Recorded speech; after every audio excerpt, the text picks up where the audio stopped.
समृद्धी हायवेच्या बांधकामात राधेश्याम मोपलवारांनी कोट्यवधींचा घोटाळा केल्याचा आरोप रोहित पवारांचा आहे। सरकारी नोकरीच्या काळात 3000 कोटींची माया गोळा केल्याचा आरोपही त्यांनी केलाय।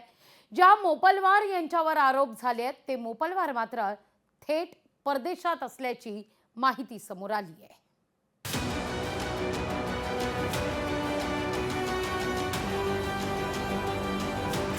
समृद्धी हायवे तर राधेश्याम मोपलवारांवर घोटाळ्याचा आरोप।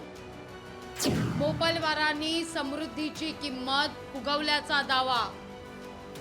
मोपलवारांवर 3000 कोटींचा भ्रष्टाचार केल्याचा आरोप। मुंबई नागपूर समृद्धी हायवेच्या बांधकामात घोटाळा केल्याचा आरोप आमदार रोहित पवार यांनी केलाय। या घोटाळ्याचे सूत्रधार MSIDCचे माजी संचालक राधेश्याम मोपलवार असल्याचं रोहित पवार म्हणतायत। भ्रष्ट मार्गाने पैसा कमवून राधेश्याम मोपलवार देशातला सर्वात श्रीमंत अधिकारी बनल्याचा आरोप रोहित पवार यांनी केलाय। 2018 मध्ये समृद्धी हायवेची किंमत 49,247 कोटी होती। 5 महिन्यात त्या प्रकल्पाची किंमत 55,335 कोटींवर कशी गेली असा दावा रोहित पवार यांनी उपस्थित केलाय।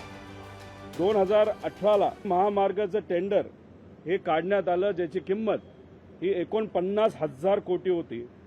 4 महिन्यातच रिटेंडर काढण्यात आलं आणि ते टेंडर 55,000 कोटीच्या आसपास गेलं, म्हणजे 6,000 कोटी पेक्षा जास्त। त्यामुळे समृद्धी ही सामान्य लोकांची झाली का अधिकारी नेत्यांची झाली याच्यावरून काही प्रमाणात आपल्याला कळतं।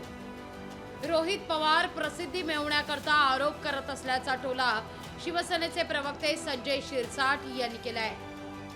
हा फक्त त्यांना प्रसिद्धी कशी मिळेल एवढं जमत। रोज तुम्ही पहा काही ना काही प्रसिद्धीचे नवीन नवीन आपले आयडियाज जे असतात ना डेव्हलप करायच्या आणि तुमच्या समोर यायचं, बोलायचं जरा दिवसभर की आपला कोटा कंप्लीट झाला, असं ते एक तंत्र आजकाल लोकांनी तुमच्या माध्यमातून वापरायला सुरुवात केली।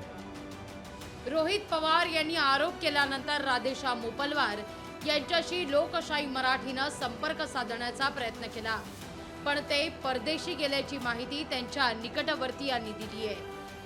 राधेश्याम मोपलवार यांच्यावर सरकारची नेहमीच मेहर नजर राहिलेली आहे। इतकंच नाही तर ते लोकसभा निवडणूक लढतील अशी चर्चा होती, मात्र ती चर्चाच राहिली। इतकंच नाही तर आता त्यांनी निवृत्तीनंतर एक नवं आयुष्य सुरुवात केल्याचं त्यांच्या निकटवर्तीयांकडून सांगण्यात येतंय। सध्या तरी ते परदेशात असल्याचं म्हटलं जातंय, मात्र या दोन्ही वृत्तांना कुणीही अद्याप अधिकृत दुजोरा दिलेला नाही।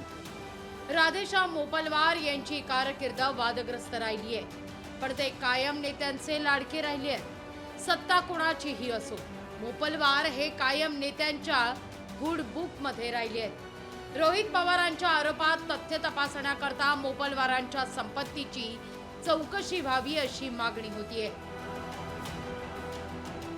स्वप्नील जाधव, लोकशाही मराठी, मुंबई। लोकशाही मराठी ऐका, पहा, जागरूक रहा।